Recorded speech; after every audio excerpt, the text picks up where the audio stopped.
ചോദിക്കുമ്പോൾ സർക്കാരല്ല അവിടുത്തെ ഉദ്യോഗസ്ഥർ പറയുന്ന മുടന്ത ന്യായം എന്ന് പറഞ്ഞാൽ അത് സാങ്ഷൻഡ് പോസ്റ്റ് അല്ല എന്ന്. പി.ആൻഡ്.ആർ.ഡി തന്നെ ഒരു പഠന റിപ്പോർട്ട് കൊടുത്തതെന്ന് പറഞ്ഞാൽ അവരെ താൽക്കാലികക്കാരെ മാറ്റി സ്ഥിരം ജോലിക്കാരെ നിയമിക്കണമെന്നാണ്. അപ്പോൾ അതിപ്പോഴറിയാൻ കഴിയുന്നതെന്ന് പറഞ്ഞാൽ MBD സ്പെഷ്യൽ നോട്ടിഫിക്കേഷൻ വിളിക്കുമെന്നാണ്. നിങ്ങളിതിൽ 87 നിയമനം നടന്നു, പക്ഷേ അത് 40 NJD ആണ്.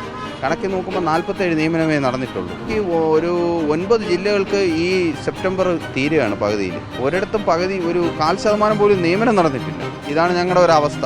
ഞങ്ങൾ പല ഓഫീസിലും ചെന്ന് കയറി ഞങ്ങൾ പറഞ്ഞായിരുന്നു ഞങ്ങൾക്ക് ഇത്രയും വേക്കൻസി ഉണ്ട്, മുഖ്യമന്ത്രി സാർ പറഞ്ഞായിരുന്നു ഞങ്ങൾക്ക് 3 ആഴ്ചക്കകത്ത് റിപ്പോർട്ട് ചെയ്യണം എന്ന് പറഞ്ഞപ്പോൾ ഉദ്യോഗസ്ഥ വൃന്ദം പറയുന്നതെന്ന് പറഞ്ഞാൽ ഈ സർക്കുലർ നിൽക്കുക ഞങ്ങൾ എങ്ങനെ ചെയ്യും, അത് നടക്കത്തില്ല. സർക്കാരിൻ്റെ നിലപാട് ഞങ്ങൾ ഒത്തിരി നിവേദനം കൊടുത്ത് പരിശോധിക്കാമെന്ന് പറഞ്ഞിട്ടുണ്ട്, പക്ഷേ ഇനിയും ഒരു തീരുമാനമായിട്ടില്ല. പരിശോധിച്ച് തീരുമ്പോഴേക്കും ഞങ്ങളെ ലിസ്റ്റ് കഴിയും. ഞങ്ങൾ പോസ്റ്റ് ക്രിയേഷൻ എന്ന് പറയുന്നില്ല, ഉള്ള വേക്കൻസി ഞങ്ങൾക്ക് തന്നാൽ മതി. ഇതാണ് ഞങ്ങളുടെ ഒരാവശ്യം.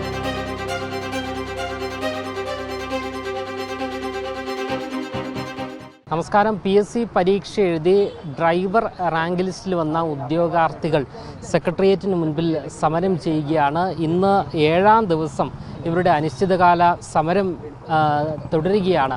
എന്തായാലും ഓരോ ജില്ലകളുടെ അടിസ്ഥാനത്തിലാണ് ഈ ഒരു പരീക്ഷ നടന്നിരിക്കുന്നത്. ഇതുവരെയും നിയമനം ഒന്നും തന്നെ നടന്നിട്ടില്ല. ഉദ്യോഗാർത്ഥികൾ നമ്മളോട് വ്യക്തമാക്കുന്നത് അതായത് വേക്കൻസികൾ ഉണ്ടായിട്ടും നിയമനം നടത്തുന്നില്ല എന്നുള്ളതാണ്. ഈ പരീക്ഷ എപ്പോഴാണ് എഴുതിയത്?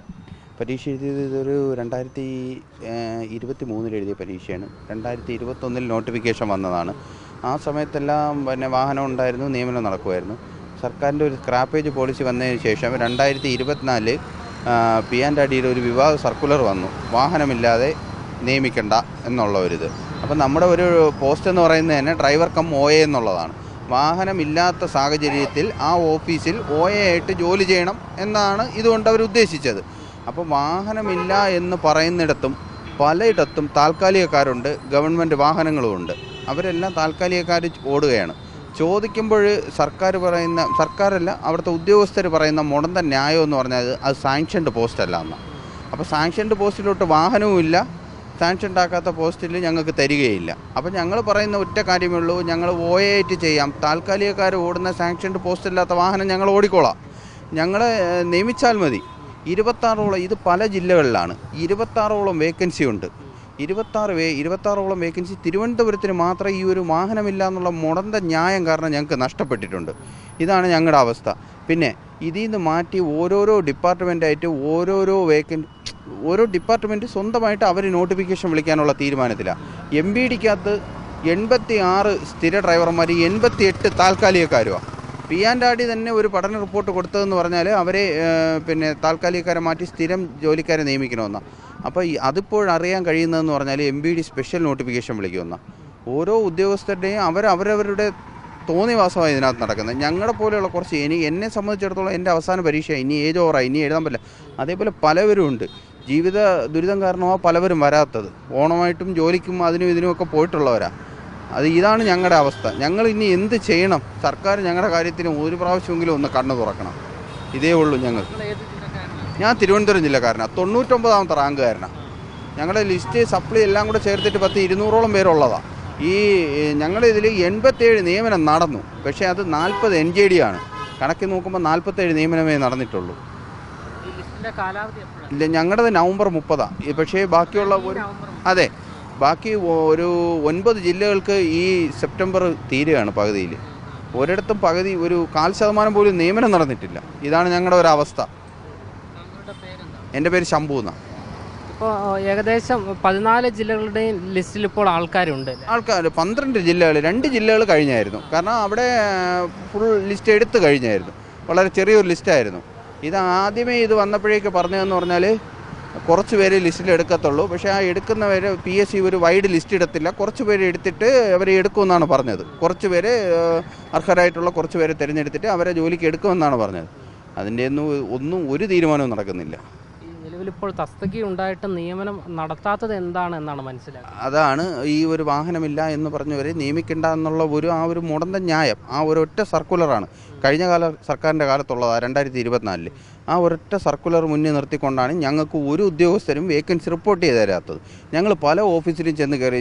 ഞങ്ങൾ പറഞ്ഞായിരുന്നു ഞങ്ങൾക്ക് ഇത്രയും വേക്കൻസി ഉണ്ട്, പിന്നെ മുഖ്യമന്ത്രി സാർ പറഞ്ഞായിരുന്നു ഞങ്ങൾക്ക് 3 ആഴ്ചക്കകത്ത് റിപ്പോർട്ട് ചെയ്യണം എന്ന് പറഞ്ഞപ്പോൾ ഉദ്യോഗസ്ഥ വൃന്ദം പറയുന്നതെന്ന് പറഞ്ഞാൽ ഈ സർക്കുലർ നിൽക്കുക ഞങ്ങൾ എങ്ങനെ ചെയ്യും, അത് നടക്കത്തില്ല.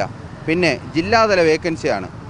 ഇറിഗേഷനിൽ തന്നെ സംഭവിച്ച ഒരു കാര്യം എന്ന് പറഞ്ഞാൽ ജില്ലാതല വേക്കൻസി ആയിട്ടും അവർ പറയുന്നതെന്ന് പറഞ്ഞാൽ തിരുവനന്തപുരം ജില്ലയിൽ വാഹനമുണ്ട്, ഡ്രൈവറില്ല. പക്ഷേ ഇടുക്കിയിൽ വാഹനമില്ല, ഡ്രൈവർ ഇരിക്കുന്നു, അവരെ ഇവിടെ നിയമിക്കണമെന്ന്. എന്ത് ന്യായമാണെന്ന്. ഞങ്ങളുടെ ജില്ലാ വേക്കൻസിയാണ്. ഞാനൊരു കാര്യം ചോദിക്കട്ടെ, തിരുവനന്തപുരം ലിസ്റ്റിൽ ഒരാളുണ്ട്, ഇടുക്കിയിൽ വേക്കൻസി ഉണ്ടെന്ന് പറഞ്ഞാൽ ഇവർ ഞങ്ങളെ ലിസ്റ്റ് ചെയ്യുന്ന അവിടെ നിയമിക്കില്ലല്ലോ. ഇതാണ് ഞങ്ങളുടെ അവസ്ഥ. നിലവിൽ സർക്കാരിൻ്റെ നിലപാട് എന്താണ് ഈ ഒരു വിഷയത്തോട്? സർക്കാരിൻ്റെ നിലപാട് ഞങ്ങൾ ഒത്തിരി നിവേദനം കൊടുത്തു, പരിശോധിക്കാമെന്ന് പറഞ്ഞിട്ടുണ്ട്. പക്ഷേ ഇനിയും ഒരു തീരുമാനമായിട്ടില്ല. പരിശോധിച്ച് തീരുമ്പോഴേക്കും ഞങ്ങളെ ലിസ്റ്റ് കഴിയും. ഞങ്ങൾക്ക് എന്നായാലും സർക്കാർ അവിടെ വാഹനം വരുമായിരിക്കും. പക്ഷേ ഞങ്ങളൊന്ന് അക്കോമഡേറ്റ് ചെയ്താൽ ഞങ്ങൾ പണിയും ചെയ്യാം. സ്ഥിരമല്ലാത്ത ഡ്രൈവർമാർ, സാങ്ഷൻഡ് പോസ്റ്റ് അല്ലാത്തടത്ത് ഡ്രൈവർമാർ നിൽപ്പുണ്ട്. അവരെ മാറ്റിക്കഴിഞ്ഞാൽ ഞങ്ങൾ ആ വണ്ടി ഓടാം. ഇതേ ഞങ്ങൾ പറയുന്നുള്ളൂ.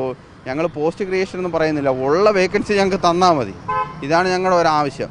പിന്നെ അടുത്ത ലിസ്റ്റിൽ നിന്ന് LSGD വേറൊരു ഡിപ്പാർട്ട്മെൻ്റ് ആക്കിയിട്ട് അങ്ങനെ വിളിക്കാനൊരു നടപടിയുണ്ട്. അടുത്ത പുതിയ ലിസ്റ്റായിരിക്കുക. 1-2 ജില്ലകളിൽ വന്നിട്ടുമുണ്ട്. എന്തിനാണ് ഇവർ ഈ ലിസ്റ്റ് ഇടുന്നതെന്നോ പരീക്ഷ നടത്തുന്നതെന്നോ ഒന്നും ഞങ്ങൾക്ക് അറിയില്ല. ഈ സംസ്ഥാനത്ത് മുഴുവൻ ഏകദേശം ഇത്തരത്തിൽ എത്ര ഉദ്യോഗാർത്ഥികൾ ഉണ്ടാകും ജോലി ലഭിക്കാതെ? ജോലി ലഭിക്കാതെ സംസ്ഥാനത്ത് എങ്ങനെ പോയാലും ഏകദേശം ഒരു 400-ഓളം കൂടുതൽ വരും. ശംഭുവാണ് ഇപ്പോൾ നമ്മളോട് പ്രതികരിച്ചത്. ഉദ്യോഗാർത്ഥികളെല്ലാവരും തന്നെ സമരത്തിൽ തന്നെയാണ്. ഇന്ന് 7ാം ദിവസം പിന്നിടുകയാണ്. കഴിഞ്ഞ ദിവസം ഓണമായിരുന്നു. ഓണദിനത്തിൽ ഇവർ മണ്ണ് വാരി തിന്നാണ് പ്രതിഷേധിച്ചത്. എന്തായാലും സർക്കാരിൻ്റെ ശ്രദ്ധയിൽ ഉടൻ പെട്ടില്ല എങ്കിൽ ഇവരുടെ പിന്നെ മാനസിക നില തന്നെ അത് വഷളാകുന്ന സാഹചര്യത്തിലേക്കാണ് പോയിക്കൊണ്ടിരിക്കുന്നത്. പല ജില്ലകളുടെയും ലിസ്റ്റിൻ്റെ കാലാവധി ഈ സെപ്റ്റംബർ മാസം തീരുവാൻ വേണ്ടി പോകുന്നു. എന്തായാലും 2-3 മാസം മാത്രമാണ് നിലവിലിപ്പോൾ അവരുടെ മുൻപിലുള്ളത്. ഇനിയെങ്കിലും സർക്കാർ സംവിധാനം കണ്ണു തുറക്കുമെന്നുള്ള പ്രതീക്ഷയോടുകൂടി തന്നെയാണ് ഉദ്യോഗാർത്ഥികൾ. നേരത്തെ അദ്ദേഹം പറഞ്ഞതുപോലെ 400-ലധികം ഉദ്യോഗാർത്ഥികൾ ഏറെ പ്രതീക്ഷയോടുകൂടിയാണ് ഈ ഒരു സമരം നടത്തുന്നത്. സർക്കാർ ഇനിയെങ്കിലും കണ്ണു തുറക്കേണ്ടതുണ്ട്. ക്യാമറമാൻ ആഷിക്കിനൊപ്പം അമൽ രുദ്ര, മറുനാടൻ മലയാളി, തിരുവനന്തപുരം.